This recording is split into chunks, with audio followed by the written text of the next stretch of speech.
Yummy Lolo Bun Recipe Comprehension Exercise. This is an English comprehension exercise. It is straight out of the English activities for Year 5 for Term 1. That's online.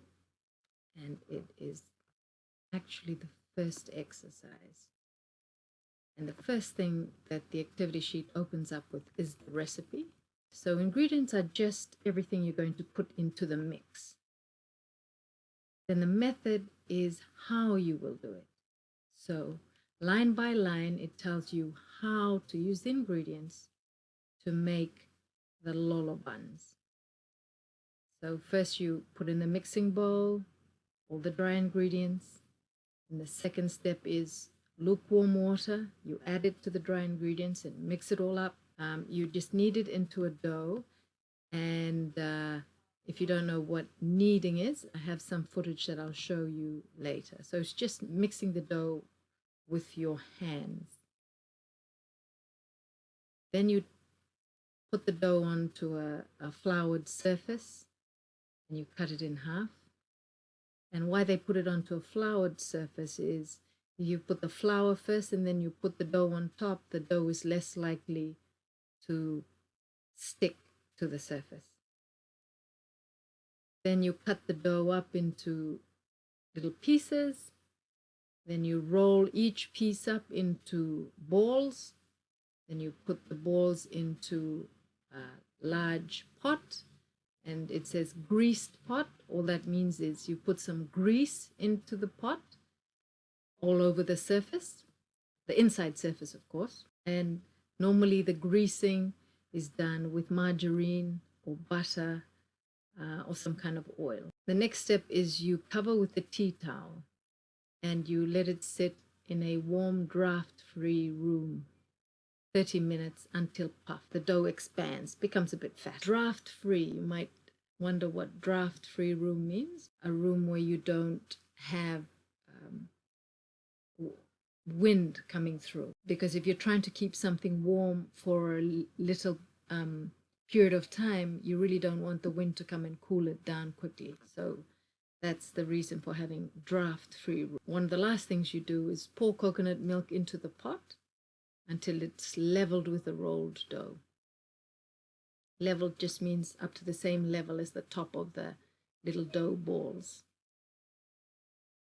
And then you cook for 20 minutes before you get the finish. But just reading it on paper, I understand that it might be difficult for some children to comprehend exactly what is meant. Firstly, because they might have to find, or you might have to find the meaning of some of the words in the dictionary, and that's okay, and that's a good thing to learn new words. But also because if you've never baked before, if you can't visualize how some of these actions take place, like kneading, for example, it's hard to understand what kneading means. So in order to help, I will go through each of the steps in this recipe alongside little parts of the footage. In the mixing bowl, mix the dry ingredients, flour, yeast, and sugar.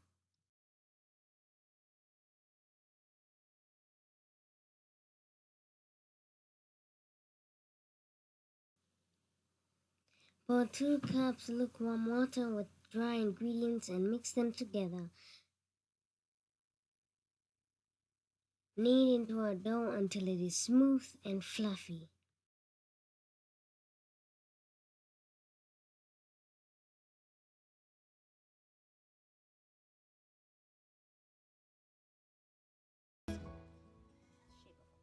Roll dough into balls and transfer to a greased large pot.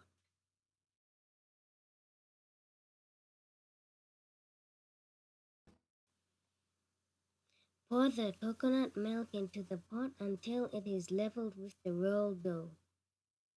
Cook in medium heat for 20 minutes.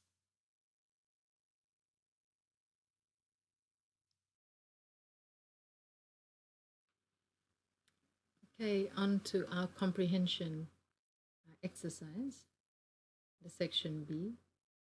The first one is, what are the ingredients of the Lolo bun? You see the ingredients up here. Where will you get the coconut milk from? Now, you remember one of the ingredients is coconut milk. Let's look at it again. 1 liter coconut milk squeezed out of freshly scraped or grated coconut. Third question is, write down a synonym of the word mix used in the recipe. Okay, what is a synonym? A synonym is a word with a similar meaning. So let's look for a word with a similar meaning to the word mix. In the mixing bowl, mix, okay, that's not a synonym, that's the word mix. Pour 2 cups into the dry ingredients and mix them together. Again, that's not a synonym, that's the word mix. Knead into a dough until it is smooth and fluffy. Knead. Knead is using your hands to mix.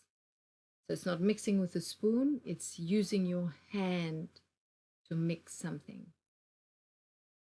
So knead is a possibility. Let's look through the rest of it to see if there are any others.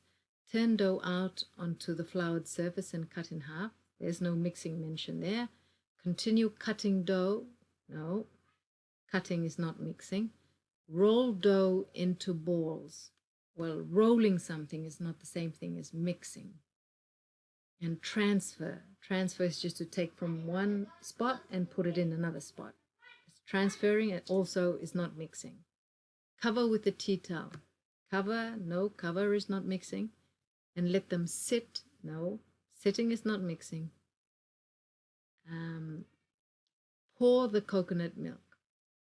To pour, no, that's not to mix either. And cook, no, that's not similar to mixing. So the only possibility in this whole part of the method is this word here, knead. Write a synonym of the word mix used in the recipe, and the synonym is knead. Okay, the next 3 questions. How should the dough be kneaded? Why is the pot covered with a tea towel? And how long does it take the Lolo buns to be cooked? Knead the dough until it's smooth and fluffy. That's the answer. The dough should be kneaded until it is smooth and fluffy. Why is the pot covered with the tea towel? Well, it's giving you a clue about the answer because it's saying it should sit in a warm, draft-free room. Remember I had explained that draft-free is without a breeze flowing through the room, because that breeze, that little bit of wind could cool the container down and then cool the mixture in the container down. And you want it to keep warm so that the dough can rise, so that it can expand. So the tea towel is there also for that reason. You cover the pot with the tea towel so that it can keep the heat inside and keep the moisture inside too. So that's the reason for the tea towel. Now, how long does it take the Lolo buns to be cooked? Let's go back. How long? We're looking for length of time. It says in the last line, cook in medium heat for 20 minutes. On to the next 2 questions. Why is it called Lolo buns? And when will you be able to eat the Lolo bun? If you understand it okay, then you will also know that coconut milk, especially fresh coconut milk like that, squeezed out of the scraped or grated coconuts, that coconut milk is called Lolo. So the buns basically cooked in the coconut milk or cooked in the Lolo. So that is why they're called Lolo buns. Number 8, when will you be able to eat the Lolo bun? Well, after it's cooked, obviously. So after you cook it in the medium heat for 20 minutes and the buns are cooked, then of course you'll have to wait a little bit for it to be cooled, and then you can eat them. On to the last 2 questions. Number 9 and 10. What will you have with your Lolo buns once it is cooked? That's really up to you because that's not in the recipe. That's up to each individual, whether they like to have it with hot cocoa, whether they like to have it with hot water, whether they like to have it with Boy or lemongrass tea, whether they like to have it with lemon leaves. Up to you. Number 10, what tense are these verbs written in? Pour, need, turn, and roll. So tense is past, present, and future tense. And it is not past, because past would mean the word pour would be poured or needed, turned, rolled. It's in the past. And in the future, you say will pour or will need or will turn or will roll. So just pour, need, turn, and roll are all present tense. And you will notice if you read other recipes that most of the verbs are in present tense because they're guiding people through the process of cooking those meals or cooking those dishes. Thank you. And my biggest thank you is to Abijah for lending his voice and image to this video.